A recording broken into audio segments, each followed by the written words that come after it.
Trigonometry आपको हमेशा जब भी यूज करनी है वो राइट एंगल ट्रायंगल में करनी है। बिना राइट एंगल ट्रायंगल के ट्रिग्नोमेट्री यूज ही नहीं हो सकती। फॉर एग्जांपल, मान लो आपको कोई भी एंगल निकालना है तो सबसे पहले आप एक राइट एंगल ट्रायंगल बनाओगे। तो राइट एंगल आपको मेंशन करना होगा कि राइट एंगल किस पॉइंट पे है। मानकर चलते हैं कि ये triangle right angle at B पे है, राइट एंगल एट बी। तो आप यहाँ पर बी को मेंशन करोगे, उसके बाद आप ए और सी आपकी इच्छा से ले सकते हो किसी भी साइड में। फॉर एग्जांपल, मान लो मैं यहाँ पर ए ले लेता हूँ और यहाँ पे सी। अब आपको जितने भी देखो 6 ट्रिग्नोमेट्री साइन होते हैं, कितने होते हैं 6। तो 6 में आपको कोई भी ट्रिग्नोमेट्री रेशो आप निकाल सकते हो। फॉर एग्जांपल 6 कौन कौन से होते हैं? Sine A, cosine A, tangent A,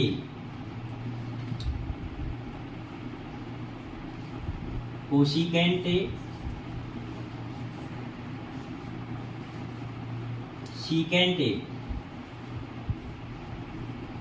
cotangent A. ये इनकी फुल फॉर्म होती है। आप जब भी इसको यूज करते हो तो सिंपलेस्ट फॉर्म में यूज करते हो, जो आप ऐसे लिखोगे साइन ए, ये होगा आपका कोस ए, ये होगा आपका टेन ए, ये होगा आपका कोसेक ए, और ये होगा आपका सेक ए, और ये होगा आपका cot A.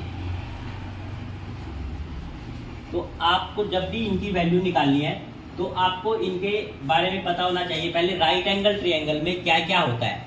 Right angle triangle में एक 90 डिग्री का एंगल होता है, एक हाइपोटेनियस होता है, और एक परपेंडिकुलर होता है, वो एक बेस होता है। तो हाइपोटेनियस हमेशा आपका जो 90 डिग्री का एंगल है उसके सामने की साइड होती है। यहाँ पे देखो, आपका हाइपोटेनियस 90 डिग्री का एंगल ये है, तो इसके सामने की साइड ये है, तो आपका हाइपोटेनियस क्या हो गया? AC। आपका हाइपोटेनियस क्या हो गया? AC। अब परपेंडिकुलर डिपेंड करता है कि आप कौन से एंगल को निकाल रहे हो। मान लो आप A को निकाल रहे हो। जब भी आप A को निकालोगे, जिस भी एंगल को निकालोगे, आपको मान लो एंगल A निकालना है, तो उसकी जो फ्रंट साइड है वो परपेंडिकुलर होगी। फ्रंट साइड आपकी क्या है? BC। एंगल A की फ्रंट साइड क्या है? एंगल A की फ्रंट साइड क्या है? BC। तो एंगल A के लिए परपेंडिकुलर क्या होगा? BC। फिर मान लो आपको एंगल C निकालना है, तो C निकालोगे तो C के फ्रंट की साइड क्या है? तो एंगल C के फ्रंट की साइड क्या है? AB। तो एंगल A के लिए ये परपेंडिकुलर है, और एंगल C के लिए A भी परपेंडिकुलर है।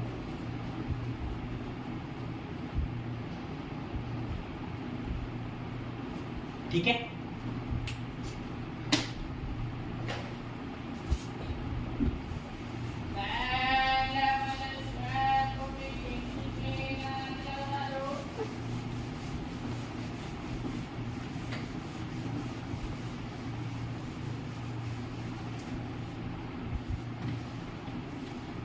अब देखो, मान लो आपको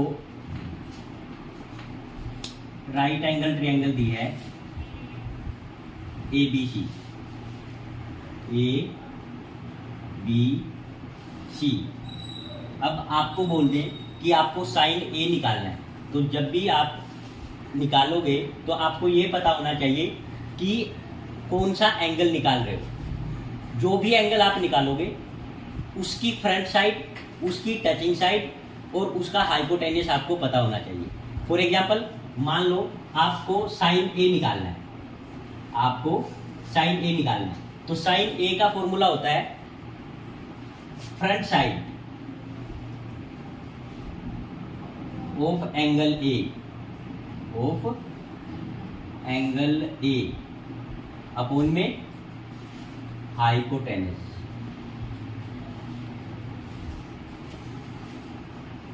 ठीक है। तो इसमें आपकी साइन ए निकालने के लिए फ्रंट साइड क्या है, बी सी अपॉन में आपकी एंगल ए की front side B C and hypotenuse A C, तो B C upon A C, sine A की वैल्यू क्या हो जाएगी, B C upon A C. Same मान लो आपको कोस ए निकालना है, तो कोस ए का फॉर्मूला होगा touching side of angle A, touching side of angle A upon में हाइपोटेनस। तो यहां पर आपकी टचिंग साइड क्या है एंगल ए की, टचिंग साइड क्या है ए बी, हाइपोटेनस कितना है ए सी, तो आपका कोस ए की वैल्यू क्या हो जाएगी, ए बी अपॉन ए सी। ठीक है। उसके बाद आपको निकालना है tangent A, tangent A, tangent A कैसे निकलेगा, आपको फॉर्मूला है front side of angle A, front side of angle A upon में touching side of angle A, touching side of angle A. ठीक है। अब मान के चलते हैं कि आपने ये आपका 24 सेंटीमीटर दे रखा है और ये आपका 7 सेंटीमीटर दे रखा है, और आपको एंगल निकालने हैं साइन ए कोस ए। ठीक है। तो जब भी आप निकालोगे तो आपके पास तीनों साइड का होना जरूरी है। फॉर एग्जाम्पल यहाँ पे परपेंडिकुलर आपको मिल गया, मीन्स ए बी मिल गया, यहाँ पे आपको बी सी मिल गया, तो आपका क्या